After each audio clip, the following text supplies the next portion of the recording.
looks like. Jessica walked to her and put her arms around her in a tight hug. You don't have to do it all, Lex. For just a moment, Lex let the grief envelop her. It was so great at times that she couldn't breathe. If she let it take her, she would never be able to recover from it. So Lexi kept it at bay with thick walls that would never be penetrated. It was the only way she could get through each day until Christina's killer was caught. I do, she whispered. Lexi sniffed and stepped out of Jessica's hold. Please tell Christina's family that I won't rest until the killer is found. He'll pay for what he did to her. Crystal's forehead furrowed in a deep frown. All her anger was gone, given way to worry. If you stay, I have a feeling we'll never see you again. You keep tracking this murderer, he's liable to learn about it and go after you. Lexi knew how he killed. She wasn't going to fall into the same trap as Christina. How could she return to South Carolina knowing she let a predator walk free? I'm going to be fine.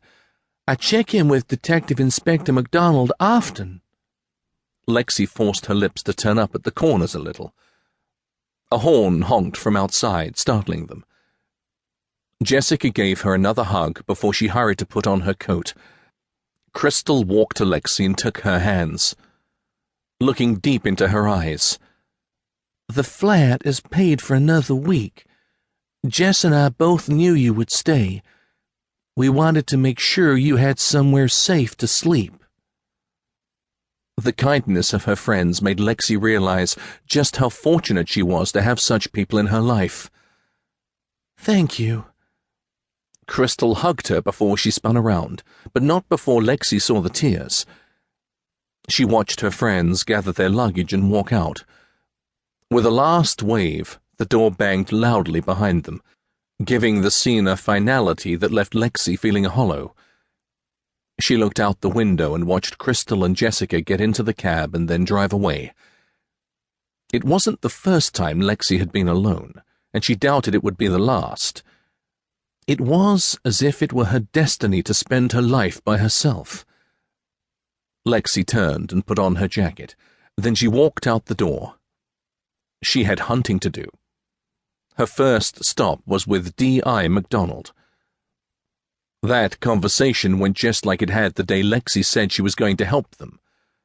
After Lexi filled him in on where she had been the previous day and what she had seen, MacDonald ordered her to return home and let him do his job.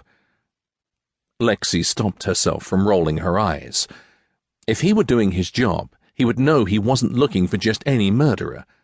Then again, if he was doing his job, he would have believed everything she had to say instead of dismissing half of her statement, citing that she was inebriated.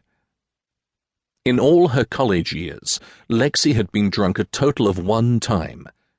It sucked.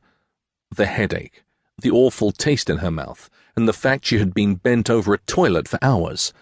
There was no need for her to have a repeat of that, or to become her mother. Her drink limit was 2. I can help you, Lexi told MacDonald. He lifted his tired hazel eyes to her. Then he sat back in his chair and ran a hand through his dark hair liberally laced with grey at the temples. I like you, lass. It's because I like you that I've no had you arrested. Your friends are on their way back to America. You should be with them. Thank you for your time, Lexi said, and rose from the chair. There was no use remaining any longer.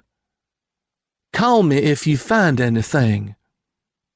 She walked toward the entrance, knowing she would never hear from D.I. MacDonald, because he was looking at the wrong sort. Just before she exited the homicide division, she saw a pretty woman with turquoise eyes and blonde hair in a pixie cut staring at her. The woman hastily looked away after a brief smile. Lexi walked out of the station without a backward glance. She then ambled along the streets, zigzagging her way through the city, until she came to the section where she saw the red-eyed men daily.